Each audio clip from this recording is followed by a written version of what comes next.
햇살의 책장. 빠르게 실패하기. 존 크럼볼츠, 라이언 바비노 지음. 빠르게, 더 자주 실패하라. 성공하는 사람들은 빠르게 실패하는 것을 두려워하지 않는다. 최대한 빨리 실패를 없애버릴 수 있는 가장 좋은 방법이기 때문이다. 테드 올랜드와 데이비드 웨일런의 저서 예술과 두려움에 실린 어느 도자기 공예 선생님의 실험 이야기를 살펴보자. 강사는 반 학생들을 두 그룹으로 나누고 채점 기준을 설명했다. 채점 기준은 간단합니다. 도자기 50개를 만든 학생은 A를, 40개를 만든 학생은 B를 받게 될 것입니다. 그리고 또 다른 그룹의 학생들에게는 한 학기 동안 만든 작품 중에 최고로 잘 만든 작품 한 점만으로 점수를 받게 될 것입니다. 라고 설명했다. 한 그룹은 양으로만, 한 그룹은 작품의 질로만 평가한다는 것이다. 드디어 한 학기가 끝났다. 그리고 실험을 주도한 강사는 매우 흥미로운 사실을 발견했다. 미적, 기술적, 섬세한 면에서 최고의 작품을 제출한 학생들이 모두 양중심 그룹에 속해 있다는 것이었다. 양중심 그룹에 속한 학생들은 더 많은 작품을 제출하려고 도자기를 수도 없이 빚었다. 그러는 동안 어느새 흙을 다루는 일 자체에 점점 능숙해져 갔다. 한 점 한 점 빚어가며 실수를 통해 많은 것을 배운 것이다. 반면 작품의 질 중심 그룹의 학생들은 이와 대조적이었다. 완벽하고 정교하게 빚은 도자기 한 점을 제출하기 위해 세밀한 계획을 세웠고 결국 대부분의 학생이 학기가 끝날 때까지 몇 점도 완성하지 못했다. 연습이 턱없이 부족했기 때문에 실력도 나아지지 않았다. 필자는 해당 실험의 예를 무척 좋아한다. 이 실험에 중요한 원칙이 담겨 있기 때문이다.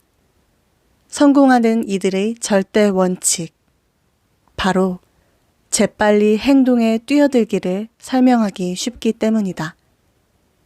그들은 실수나 실패를 피할 방법을 찾는데 많은 시간을 쓰지 않는다. 오히려 능력과 지식의 한계를 드러낼 기회를 열심히 찾아다닌다. 이 행동은 그들을 무엇이든 재빨리 배우게 만든다. 그리고 미숙한 준비야말로 성장을 위한 최적의 조건임을 깨닫게 한다. 반대로 실패하는 사람의 공통점은 준비가 덜 된 것을 시작하지 않아야 할 신호로 여긴다. 그리고 계획을 새롭게 바꿔볼 궁리를 한다. 점점 더 많은 시간을 준비와 계획에 쏟아붓는 것이다. 곰곰이 돌이켜보자. 최근에 자부심을 느낀 때는 언제인가? 그 성취를 이루어가면서 어떤 기분이 들었는가? 능력 바뀐데도 낑낑대며 일을 해야 했거나 중간 과정이 실수투성이는 아니었는지 생각해보라. 당신이 대부분의 사람들과 비슷하다면 당신이 가장 많이 성장하고 큰 성취를 한 때는 실수와 실패가 가장 많고 큰 장애물을 극복했을 때일 것이다. 이제부터 당신이 갖고 있던 실패에 대한 생각이 완전히 뒤바뀔지 모른다. 앞으로 이어지는 장에서 지금까지 배워왔던 것 전체를 의심하게 될 수도 있다. 그것은 철저한 계획을 세우는 일과 실패에 대한 새로운 패러다임이기 때문이다. 우리 필자들은 실수와 실패를 의도적으로 사용하여 학습을 가속화하고 새로운 기회를 창출할 수 있도록 돕는 쉬운 몇 가지 방법을 소개할 것이다. 그리고 시종일관 당신에게 요구할 것이다. 가능한 한 좀 더 빨리, 그리고 자주 실패하세요. 라고 말이다. 가능한 빨리, 형편없이 하세요. 매혹적인 연기, 아름다운 예술 작품, 창의적인 비즈니스와 천재적인 발견은 남다른 재능이 있었으면 완벽하게 형성되었다고 생각했을지 모른다. 그러나 정확히 말하면 모두 수백 번의 실수와 실패로 일궈진 것들 뿐이다. 제리 사인필드와 크리스 락과 같은 노력한 코미디언들도 급조한 농담거리들을 지방 소규모 공연장에 선보이며 수천 번 시도한 후에야 현재의 위치에 올랐다. 수정과 개선을 거친 소수의 공연 아이디어만이 전국 관객에게 선보일 만한 세련된 쇼로 이어진 것들이에요. 대부분 처음에는 관객들에게 무시당하곤 했던 농담들이었지요. 하워드 슐츠의 스타벅스 창립은 많은 실수로부터 성공을 이끌어낸 대표적인 사례다. 설립 당시 슐츠는 스타벅스의 모델로 이탈리안 커피숍을 점찍었다. 미국 소비자들에게 근사하고 새로운 경험을 선보이겠다는 생각이었다. 물론 훌륭한 생각이다. 하지만 지금 스타벅스는 어떤가? 슐츠의 초창기 콘셉트와는 비슷한 구석이 없다. 최초의 스타벅스 매장에는 바리스타들이 나비 넥타이를 메고 있는가 하면 끊임없이 오페라 음악이 흘러나왔다. 메뉴는 이태리어로 돼 있어 손님들이 짜증을 내곤 했다. 제대로 앉을 의자도 없었고 무지방 우유는 취급하지도 않았다. 스타벅스는 수천 가지의 실험과 개선을 통해 비로소 지금의 모습을 이뤘다. 더 빨리 배우기 위해 더 빨리 실패하라는 지론은 흔히 실리콘밸리 사업가들이 말하는 실패하며 전진하기와 같은 의미다. 이 개념은 실리콘밸리에서 성공할 수 있는 비즈니스의 기본으로 여겨진다. 신제품을 가능한 빨리 선보여 피드백을 얻고 이에 따른 기회나 취약점을 파악하라는 의미다. 그리고 그 다음 행보를 결정하라는 의미다. 애니메이션 제작사인 픽사 또한 이런 지침을 따르고 있다. 픽사의 공동 창립자이자 회장인 에드 캔멀은 픽사의 작품에 대해 이렇게 말했다. 모든 것은 엉망인 상태에서 엉망이지 않은 상태로 가는 과정에 불과하다. 영화 제작 산업은 수천 개의 완성되지 않는 개념 사이에 몇 가지 괜찮은 아이디어가 묻혀 있는 원시적인 스토리보드 몇 장에서 시작한다. 초기에는 말도 안 되는 아이디어가 셀 수 없이 많다. 애니메이션 팀은 하나의 최종 컷을 위해 수천 번의 수정을 거친다. 실패를 거듭하는 여유를 스스로 허락하면서 형편없는 아이디어는 가능한 한 빨리 내던진다. 그리고 그때서야 제대로 일할 수 있는 경지에 이른다. 니모를 찾아서와 월 2의 감독을 맡았던 앤드류 스탠튼의 말도 들어보자. 제 전략은 항상 똑같습니다. 가능한 한 빨리 실패해버리자는 거죠. 즉, 망치는 걸 피할 수 없으니 이 점을 인정하자는 겁니다. 두려워해서는 안 돼요.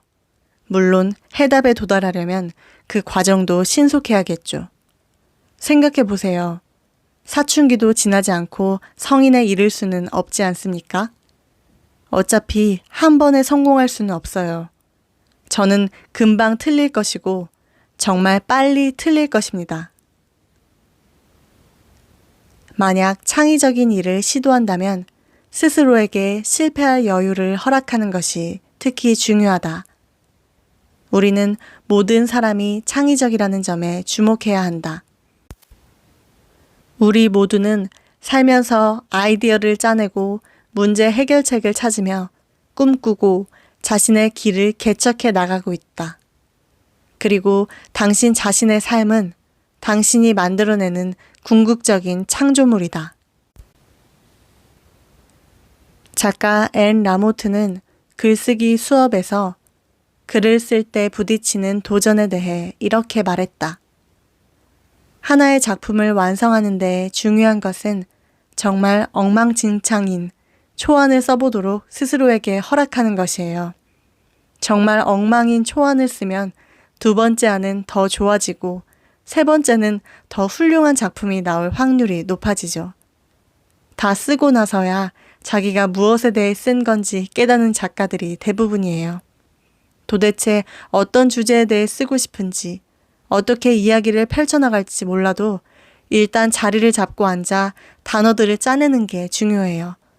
그래야 스토리 전개 방향을 비로소 잡게 됩니다. 바로 이런 태도가 빠르게 실패하기의 핵심이다. 직접 해보지 않는 이상 일의 본질이 무엇인지, 일을 하면서 어떤 기분이 들지, 그 결과가 어떻게 될지는 모르는 일이다. 빨리 배우기 위해 빨리 실패하기. 청중. 루이스 씨, 실은 제가 3개월 전에 뉴욕시에서 스탠드업 코미디를 시작했거든요. 혹시 제게 해주실 조언이 없나요? 루이스 씨가 시작 단계에서 알았던 것들, 예를 들어 뉴욕시의 공연장에서는 어떻게 해야 더 잘할 수 있나 뭐 그런 거요. 물론 많이 겪어봐야 한다는 건 알지만 제가 워낙 루이스 씨를 존경하거든요. 어떤 조언이라도 도움이 될 것 같습니다. 루이스, 제가 도울 건 전혀 없는 것 같군요. 좋은 공연을 하는 유일한 길은 나쁜 공연을 많이 해보는 것 뿐이라서요. 공연을 많이 하면서 힘든 시간을 보내세요. 그러고도 포기하지 않으면 차차 나아집니다. 앞서 살펴본 크리스 락, 하워드 슐츠, 에드 캔멀과 같은 혁신가들의 공통점은 요령을 터득해 앞으로 전진하고 많은 교훈을 얻기까지 기꺼이 실패에 실패를 거듭한다는 점이다. 성공하는 이들은 어떤 것이든 배우고 이것을 터득하는 최선의 방법이 가능한 빨리 실패하는 것이라는 사실을 분명히 알고 있다. 목표를 이루기 전을 생각해보라. 수많은 실패와 엉망인 사고, 잘못된 출발점, 물거품이 된 노력들로 가득 차 있다. 성공하는 사람들은 빠르게 실패하는 것을 두려워하지 않는다. 최대한 빨리 실패를 없애버릴 수 있는 가장 좋은 방법이기 때문이다. 실수를 피하기 위해 공부하고 준비하며 질질 끄는 대신에 이들은 즉시 행동한다. 자신들의 노력이 완벽에는 한참 미치지 못하거나 경쟁력이 전혀 없어도 말이다. 성공은 대개 위태로운 상황과 어설픈 노력으로부터 시작된다. 그러니 성공을 거두고 싶다면 먼저 그 일을 얼마나 망치게 될지 생각해보라. 어떤 일을 꿈꾸고 있다면 빠르게 실패하기 태도를 주의 깊게 살펴보길 바란다. 실패를 피해야 할 것으로 치부할 필요가 없다. 대신 가능한 한 무언가를 빨리 망쳐볼 전략을 세워야 그 결과로부터 배울 수 있다. 어려운가? 그렇다면 필자 중 한 명인 라이언의 실제 사례를 살펴보자. 라이언은 고등학생 시절 우연히 어떤 체스 모임에 대해 알게 됐다. 이 모임은 매월 동네 커피숍에서 체스 토너먼트 경기를 열었는데 체스에 관심이 많았던 라이언은 모임에 가보기로 했다. 12개의 체스판이 놓여 있었고 30명쯤 되는 선수들이 테이블 이쪽 저쪽으로 옮겨 다니는 식으로 경기가 진행되고 있었다. 사람들은 게임을 즐기는 것 같아 보였다. 게임에 집중하면서도 농담을 하거나 수다를 떠는 사람들이 많았다. 라이언의 눈에는 모든 것이 흥미로웠다.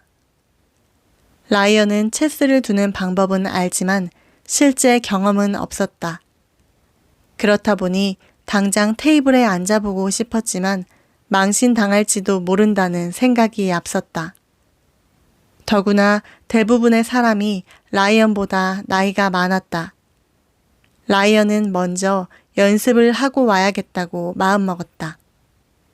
먼저 온라인 체스 게임 프로그램을 구했다. 그리고 매일 밤마다 컴퓨터와 게임을 했다. 프로그램은 난이도를 조절할 수 있게 돼 있었는데 1은 초보자, 10은 달인 수준이었다. 처음 몇 게임 동안은 컴퓨터가 빈번히 이겼다. 초보자 수준에 맞췄는데도 말이다. 라이언은 그날 체스를 두지 않고 돌아오기를 잘했다고 생각했다. 정말 망신당할 것 같은 실력이니 말이다.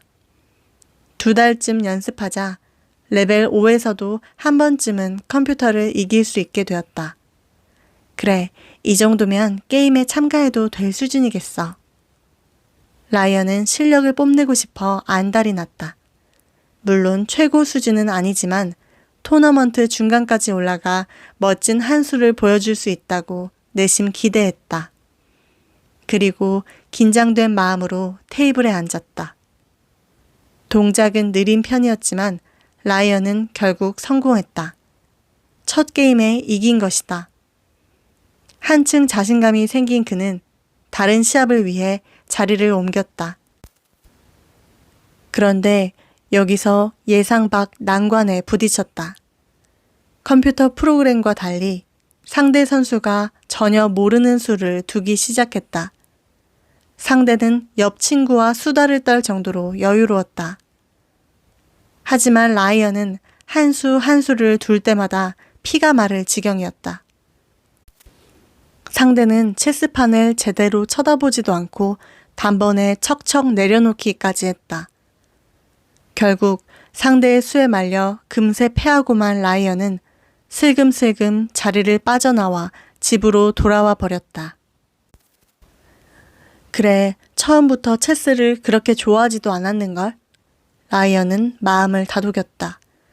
그 후 몇 번 더 체스 게임을 보러 갔지만 다시는 참여할 용기가 생기지 않았다. 라이언의 이 경험을 빠르게 실패하기에 비춰 한번 생각해보자. 그는 처음부터 멍청이로 보일까봐 노심초사했다. 다른 선수들이 모두 그보다 나이가 많았기 때문에 특히 더했다. 그는 초보자가 아닌 전문가처럼 보이길 바랐던 것이다. 그래서 다른 선수들과 체스 게임을 하는 대신 혼자 연습하기로 마음먹었다. 그렇게 제안하고 컴퓨터와 게임을 했다. 다른 선수들과 게임을 하며 얻을 수 있는 경험을 포기한 것이다.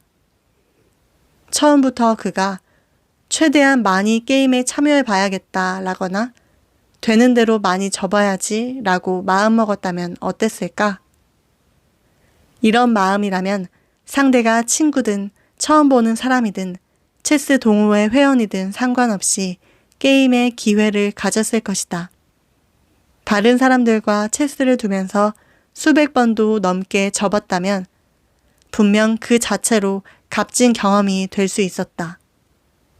새로운 사람들을 만나는 즐거움도 있고 다양한 체스 게임 방식을 접할 수 있었을 것이다. 노련한 선수들에게 위협을 느끼기보다 그들을 훌륭한 선생님으로 대하면 그만이었다. 지금 자네가 쓰는 온라인 게임은 여러모로 한계가 있으니 다른 걸로 배워보면 어떻겠나 라고 충고해 주었을는지도 모른다. 또는 지는데 익숙해질 수도 있었다. 체스가 지능이나 능력에 대한 의미가 아니라고 여겼다면, 게임에서 지는 걸 창피한 일이 아니라 그저 게임의 일부분임을 인정했다면, 지금쯤 하루의 피로를 풀어주는 취미가 체스가 되었을지 모른다. 빠르게 실패하기를 더 쉽게 이해하기 위해 아래의 예시를 살펴보자. 훌륭한 뮤지션이 되고 싶다면 먼저 엉망인 음악을 수없이 연주해 봐야 한다. 언제나 탁월한 결정을 내리는 비즈니스맨이 되고 싶다면 먼저 진부한 결정을 내리는 일정 시간을 보내야 한다. 소설을 한 권 쓰고 싶다면 먼저 하찮은 이야기들을 써봐야 한다. 중국어를 유창하게 하려면 먼저 형편없는 중국어를 많이 해야 한다. 진정한 예술가가 되고 싶으면 먼저 어설픈 예술을 창조해 봐야 한다. 에너지 효율이 좋고 미니멀한 디자인으로 최고의 상업 건축가가 되려면 먼저 비효율적이고 거추장스러운 건축물을 디자인해 봐야 한다. 재능 있고 용감한 암벽 등반가가 되려면 먼저 소심하고 서툰 암벽 등반가가 되어야 한다. 수학을 아주 잘해서 어려운 분석 문제를 척척 풀고 싶다면 먼저 간단한 수학 문제와 씨름해야 한다. 훌륭한 테니스 선수가 되려면 우선 수많은 경기에서 패배하는 경험을 쌓아야 한다. 뭔가를 배울 수 있는 실수들은 가능하면 일찍 저질러 보는 것이 이득이다. 윈스턴 처칠. 읽어드릴 부분은 여기까지입니다. 실패를 피하려는 삶이 오히려 우리를 더 구속한다고 합니다. 여러분이 마음껏 실패하시길 바랍니다. 마음껏 실패하시고 실컷 실패하시고 더 성장하고 더 자유로운 여러분 되시길 바랍니다. 햇살의 책장 햇살이었습니다.